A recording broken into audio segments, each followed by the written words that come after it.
हरे कृष्णा। मेरी कहानी का शीर्षक आज समझो तो देव नहीं तो पत्थर। मैं अपनी कहानी शुरू करने से पहले आपसे गुजारिश करना चाहूंगी, आप मेरे चैनल को सब्सक्राइब करना ना भूलें। एक राजा ने भगवान कृष्ण का एक मंदिर बनवाया और पूजा के लिए एक पुजारी को लगा दिया।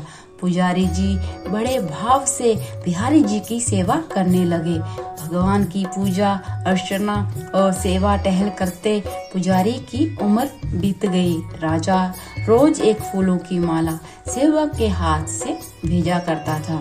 पुजारी जी वह माला बिहारी जी को पहना देते थे। जब राजा दर्शन करने आता तो पुजारी वह माला बिहारी जी के गले से उतार कर राजा को पहना देते थे। ये रोज का नियम था। एक दिन राजा किसी वजह से मंदिर न जा सका। उसने सेवक से कहा, माला लेकर मंदिर जाओ, पुजारी से कहना आज मैं मंदिर नहीं आ पाऊंगा।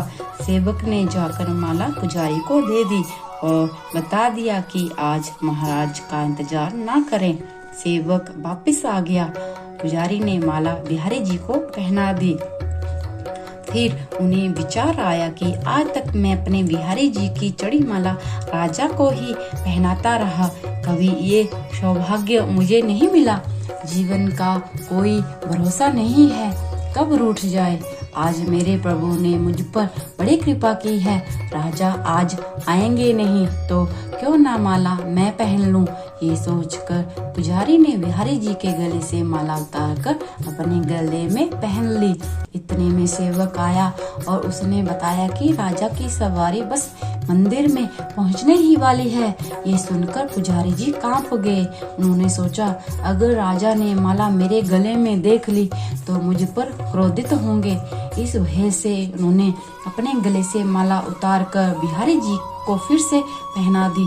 जैसे ही राजा दर्शन को आया तो पुजारी के नियमानुसार फिर से वह माला उतारकर राजा के गले में पहना दी। माला पहना रहे थे तभी राजा को माला में एक सफेद बाल दिखा। राजा सारा माजरा समझ गया कि पुजारी ने माला स्वयं पहन ली थी और फिर निकालकर वापस डाल दी होगी।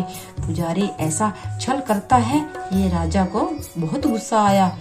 उसने पुजारी जी से पूछा, ये सफेद बाल किसका है? पुजारी को लगा कि अगर सच बोलता हूँ तो राजा दंड दे देंगे। इसीलिए जान छुड़ाने के लिए पुजारी ने कहा, महाराज ये सफेद बाल तो बिहारी जी का है। अब तो राजा गुस्से से आग बबूला हो गया। ये पुजारी झूठ पर झूठ बोले जा रहा है। भला बिहारी जी के बाल भी कहीं सफेद होते हैं? राजा ने बोला, कल सुबह बिहारी जी का श्रृंगार वह स्वयं करेगा। ये हुक्म सुनाकर राजा वहां से चला गया। अब पुजारी रोकर बिहारी जी से विनती करने लगा, प्रभु मैं जानता हूँ आपके सम्मुख मैंने झूठ बोलने का अपराध किया है। आपकी सेवा करते करते बूढ़ा हो गया हूँ। ये इच्छा ही रही कि कभी आपको चढ़ी माला पहनने का सौभाग्य मिले। इसी लोभ में ये अपराध हो गया। अब ऐसी विपत्ति आ पड़ी है, अब आप ही बचाइए, नहीं तो राजा मुझे फांसी पर चढ़ा देगा। पुजारी सारी रात रोते रहे। सुबह होते ही राजा मंदिर में आ गया और उसने कहा, आज श्रृंगार वह स्वयं करेगा। इतना कहकर राजा ने जैसे ही बिहारी जी का मुकुट हटाया तो हैरान रह गया। बिहारी जी के सारे बाल सफेद थे। राजा ने प्रभु के चरण पकड़ लिए और क्षमा मांगने लगा। बिहारी जी की मूर्ति से आवाज आई, राजा तुमने मुझे मूर्ति ही समझा है आज तक, इसीलिए आज से मैं तुम्हारे लिए मूर्ति ही हूँ। पुजारी जी मुझे साक्षात भगवान समझते हैं। उनकी श्रद्धा की लाज रखने के लिए आज मुझे अपने बाल सफेद करने पड़े। कहते हैं समझो तो देव नहीं तो पत्थर। श्रद्धा हो तो उन्हीं पत्थरों में से भगवान स्वप्राण होकर भक्त से मिलने आ जाएंगे।